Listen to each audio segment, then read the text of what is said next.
తాకట్లో ఉన్న మీ బంగారాన్ని విడిపించి ఆ రోజు ఆన్లైన్ రేటుకి కొంటాం. Sharma gold company.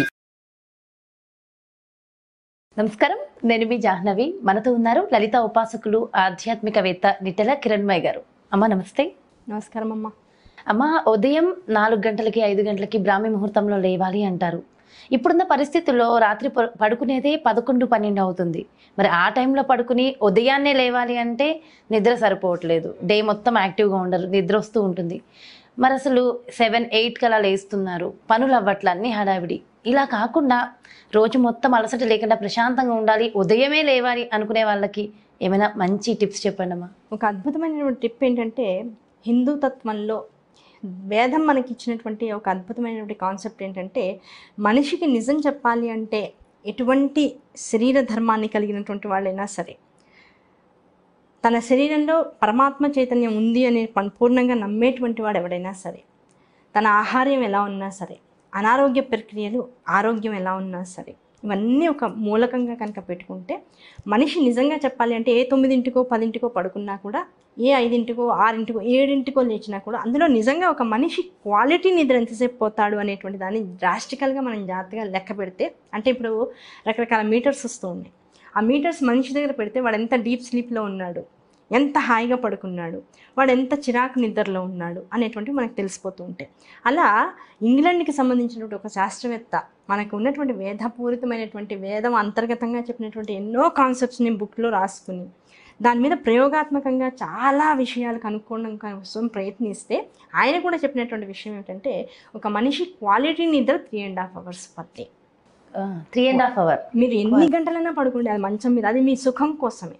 ఆ 3.5 గంటల తర్వాత 3.5 గంటల ముందు మీరు పడుకునేటువంటిది కేవలం నేను పడుకున్నాను, నేను హాయిగా ఉన్నాను, నేను రెస్ట్ తీసుకుంటున్నాను అనేటువంటి ఒక సైకలాజికల్ హ్యాపీనెస్ కోసం, మిమ్మల్ని మీరు సాటిస్ఫై చేసుకోవడం కోసం పడుకుంటున్నారు అంతే. నిజమైనటువంటి సాటిస్ఫాక్షన్ ఎక్కడ అంటే, పడుకున్న తర్వాత వచ్చేటువంటి నిద్ర, మళ్ళీ నిద్ర కళ్ళు మెలకువ తెరిచే లోపల ఎంతైతే శరీరం తెలియకుండా మిగతా విషయాల పట్ల గ్రాహ్యత లేకుండా ఎప్పుడైతే మెళుకు వస్తుందో, ఆ మెళుకు వచ్చేటువంటి సమయం నిజంగా డ్యూరేషన్ 3.5 అవర్స్. అంతకుముందు తర్వాత మన శరీర సుఖం కోసం పడుకుంటున్నాం, మనకి ఇంకా ఏదో అలసట ఉందనేటువంటి భ్రమలో భ్రాంతిలో పడుకుంటూ ఉంటాం. అటువంటి క్వాలిటీ నిద్ర పొందాలి. ఆ క్వాలిటీ టైంలో ఆ 3.5 గంటలో నేను మిగతా 17 గంటలు పడినటువంటి, లేదు 16.5 గంటలు చేసేటువంటి ఒక కార్యక్రమం ఏదైతే ఉంటుందో, దానివల్ల వచ్చేటువంటి రెస్ట్ అంతా కూడా నాకు ఈ క్వాలిటీ టైంలో వచ్చేసేయాలి అనేటువంటి విషయాన్ని కనుక మనం పరిపూర్ణంగా నమ్మితే, 3.5 గంటల పరిపూర్ణమైనటువంటి నిద్రను ఆస్వాదించాక లేచాక సద్గురువులైనటువంటి వారు, పెద్దవాళ్ళైనటువంటి వాళ్ళు ఒక కాన్సెప్ట్ చెప్తారు. మహర్షులు కూడా, మనకి సప్తర్షులు ఉంటారు, అలాగే మహర్షులు బోల్డ్ మంది ఉన్నారు, ఋషులు ఉన్నారు. వీళ్ళందరూ ఇచ్చినటువంటి వేద ధర్మం, వేద విజ్ఞానం ఏదైతే ఉందో దాన్ని బాగా క్రోడీకరించి ఇప్పుడు ఉన్నటువంటి యువకులకి కానీ వీళ్ళల్లో యాక్టివ్నెస్ పెంచడం కోసం చేసేటువంటిది. మీరు నిజంగా చూడండి, ఇన్ని విషయాలు చెప్తూ కూడా నేను ఇంకోటి కూడా మళ్ళీ ఉటంకిస్తా మీరు ఏం ఫీల్ అవనంటే, చిరంజీవి లాంటి వాళ్ళు కానీ, బాగా బిజీగా ఉండేటువంటి యాక్టర్లు కానీ, బాగా బిజీగా ఉండేటువంటి సోషల్ యాక్టివిస్ట్స్ కానీ, రాజకీయ నాయకులు కానీ, ముఖ్యమంత్రి గారు లాంటి వాళ్ళు, చివరికి ప్రధానమంత్రి మోడీ గారు కానివ్వండి, అలాగే మన రాష్ట్రపతి వారు కానివ్వండి, ఇలా ప్రత్యేకమైనటువంటి పనులు విశేషంగా చేస్తూ మొత్తం ప్రపంచానికి వాళ్ళ గురించినటువంటి విశేషం తెలిసినటువంటి వాళ్ళు ఎవరు కూడా, చివరికి అమెరికా, ఇంగ్లాండ్, ప్రధానమైనటువంటి హాలీవుడ్, అలా రకరకాల ప్రాంతాలకు మీరు వెళ్ళినా కూడా చాలా బిజీగా ఉండి యాక్టివ్గా ఉండేటువంటి వాళ్ళు పర్ డే 3.5 అవర్సే పడుకుంటారు. మీరు ఎవరినన్నా ఇంటర్వ్యూ చేసి చూడండి, వాళ్ళకి పడుకోవడానికి సఫిషియెంట్ టైం ఉండక అలవాటు చేసుకుంటారు. ఎందుకంటే పెద్ద పెద్ద వాళ్ళందరూ గురువుల దగ్గరికి వస్తారంటారు, వాళ్ళకి ఇదే కావాలి. ఎలా క్వాలిటీ నిద్రపోవాలి, ఎలా జీవితాన్ని క్వాలిటీగా మార్చుకోవాలి, మనం బతికేటువంటి కాస్తని ఆనందంగా ఎలా అనుభవించాలి, మనకు వచ్చేటువంటి ఐశ్వర్యాన్ని ఎలా ఆనందంగా అనుభవించగలగాలి, పడేటువంటి కష్టాన్ని కష్టం అనుకోకుండా ఎలా బతకగలగాలి, ఇవన్నీ కూడా గురువుల ద్వారా స్వీకరిస్తూ ఉంటారు. అలా క్వాలిటీ నిద్ర 3.5 గంటల నిద్రపోయిన తర్వాత ఏం చేయాలి అంటే, లేచి కూర్చోవాలి, ప్రశాంతంగా కూర్చోవాలి. అది మహా అయితే ఇప్పుడు మీరు 12ంటికి పడుకున్నారు, 12 నుంచి 1 గంట, 1 గంట నుంచి 2, 2 నుంచి 3, 3 నుంచి 4 దాకా వేసుకోండి. యాక్చువల్గా 3.5, 4 దాకా వేసుకోండి. 4ంటికి నిద్ర లేచారు, లేచాక అప్పుడే లేచేసి మంచం దిగేసి పనులు మొదలెట్టద్దు, ప్రశాంతంగా లేచిన చోట కూర్చోండి. కూర్చున్న తర్వాత ఇన్హేల్ అండ్ ఎక్సేల్.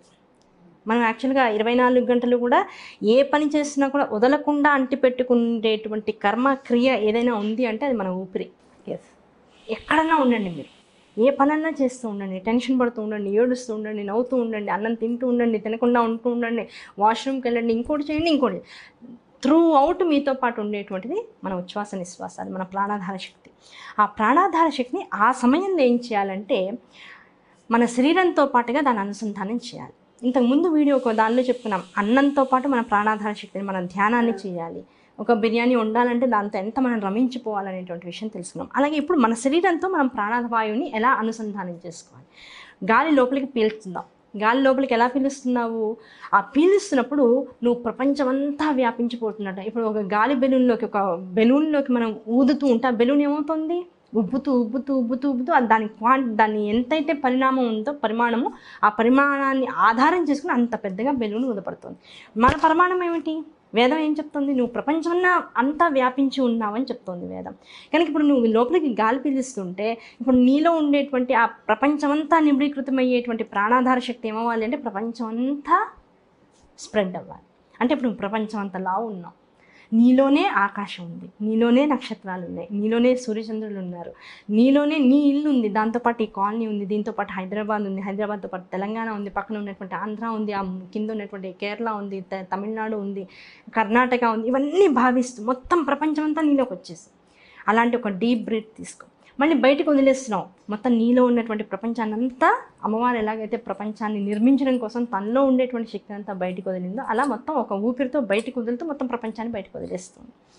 అప్పుడు నువ్వేమవుతావు? పుల్లలా తయారవుతావు. భావన అనేటువంటిది అలా ఉండాలి. గాలి పీల్చుకున్నప్పుడు పెద్ద ప్రపంచంగా మారాలి, గాలి వదిలేసినప్పుడు ఒక చిన్న పుల్లలా మారిపోతూ ఉండాలి, ప్రపంచాన్ని ఎదురకుండా చూడగలగాలి. ఇలా ఒక 9 to 10 to 15, 9 కానీ 10 కానీ 15 కానీ నీ ఓపికని బట్టి, సమయంతో సంబంధం లేదు. నీకు ఎంత పీల్చుకుని వదిలేటంత శక్తి, మధ్యలో గ్యాప్ ఎంత ఇవ్వగలవనేటువంటి దాన్ని కనుక కాన్సెప్ట్ జాగ్రత్తగా పట్టుకుంటే రోజు రోజు క్వాలిటీ పెరుగుతూ ఉంటుంది. మొదటి రోజు కాస్త తక్కువ చేస్తావు, రెండో రోజు కాస్త ఎక్కువ గాలి పీల్చి వదులుతావు. ఒక వారం 10 రోజులు చేసేటప్పటికల్లా లోపల పీల్చుకుని అట్టి పెట్టేది ఎక్కువ ఉంటుంది, వదిలేదాన్ని ఫుల్గా వదిలేటువంటి సమయం స్లోగా పెరుగుతూ ఉంటుంది. ఈ రెండింటి క్వాలిటీ ఎప్పుడైతే పెరుగుతుందో నీలో ఉండేటువంటి ఒక పని స్ట్రెస్ కానీ, అరే నేను ఇన్ని గంటలే పడుకున్నానే అదొక స్ట్రెస్, అది సైకలాజికల్గా డాక్టర్స్ అందరూ చెప్పి మన నవరంధ్రాల్లోకి నవనాడుల్లోకి ఎక్కిచ్చేసింది ఏంటంటే మనిషికి మినిమం 6 గంటల నుంచి 8 గంటల నిద్ర కావాలి. ఈ డాక్టర్లు ఎక్కడి నుంచి వచ్చారండి? అల్లోపతి, ఇంగ్లీష్ వైద్యం నుంచి వచ్చారు. మన ఆయుర్వేదానికి సంబంధించి కానీ మన దేశవాళీ ప్రకృతి వైద్యంలోకి కానీ మీరు వెళ్తే ప్రతి డాక్టర్ చెప్పేటువంటి మొట్టమొదటి నియమం ఏంటంటే నిద్ర తగ్గించండి, యాక్టివ్గా ఉంటారు. ఓకే, ఇదంతా కూడా ఒక రకంగా ఆంగ్లేయుల ప్రభావం ఇంకా మన మీద ఉన్నట్లే లెక్క. ఎప్పుడో మనకి స్వతంత్రం వచ్చేసింది అనుకుంటున్నాం కానీ ఈ సండే కాన్సెప్ట్లు, అలాగే ఈ నిద్ర మినిమంగా ఎంత ఉండాలనే కాన్సెప్ట్లు, సండే వస్తే మినిమం 10 o'clock దాకా పడుకోవాలనేటువంటి కాన్సెప్ట్లు, ఇవన్నీ ఆంగ్లేయులు మనకు వదిలి వెళ్ళిపోయినటువంటి దరిద్రాలు. కనుక ఈ దరిద్రాన్ని ముందు వదిలించుకుంటే మన ఆయుర్వేదం కానీ, మన ప్రకృతి వైద్యం కానీ, మన మూలికా వైద్యం కానీ, ఇందులో మీరు ఎక్కడికైనా వెళ్ళండి, ప్రతి డాక్టర్ చెప్పేటువంటి విషయం ఏంటంటే పొద్దున్నే లేవండి, వీలైనంత తొందరగా మీ పనులు కంప్లీట్ చేసుకోండి. దీనివల్ల ఏం జరుగుతుంది? నువ్వు చేసేటువంటి పనుల పట్ల నీలో ఉండేటువంటి సింపతీస్ ఏవైతే ఉన్నాయో, అయ్యో నేను తక్కువ టైం పడుకున్నాను, అయ్యో నేను కొద్దిగా తింటున్నాను, అయ్యో నేను ఇంత దూరం ప్రయాణిస్తున్నాను, అసలు నేను ఎంత కష్టపడుతున్నాను, ఇలాంటివన్నీ కూడా మన మీద మనకి జాలి కల్పించే విషయాలు. అవి లేకపోతే మనిషి ఈగో సాటిస్ఫై అవ్వదు. నేను కష్టపడుతున్నానని మనం అనుకోవాలి, ఇంకో ఇద్దరు అనాలి. ఏ భర్త పొరపాటున మానేశాడనుకో, అవును నిజమే అనకుండా ఉన్నానికి అయిపోయింది పడతాయి. చూసా నేను ఇంత కష్టపడుతుంటే లేచి కాఫీ తాగి టిఫిన్ సర్దిస్తే తీసుకుని వెళ్ళిపోతావు, నువ్వేం మాట్లాడవు అని మనమే తిట్టుకుంటాం. కనుక ఆ స్త్రీకి కానీ పురుషుడికి కానీ తను పడేటువంటి కష్టాన్ని ఎదుటివాడి గుర్తించాలనేటువంటి ఒక కోరిక ఉంటుంది. ఈగో, అది లోపల అహం అనేటువంటిది ఒకటి ఉంటూ ఉంటుంది. దాంతోపాటుగా అహంతో పాటు పక్కన ఉండేటువంటిది ఒక అహంకారం, దాంతోపాటు ఒక చిన్న సింపతి జోన్ ఉంటుంది. ఈ మూడింటిని, ఈ ఇన్హేల్ అండ్ ఎక్సేల్ అనేటువంటివి ఏవైతే ఉన్నాయో అవి మూడు కూడా డామినేట్ చేస్తాయి. అవి ఏంటంటే తాత్కాలికంగా మనలోకి ప్రవేశించేటువంటి కొన్ని భావాలు.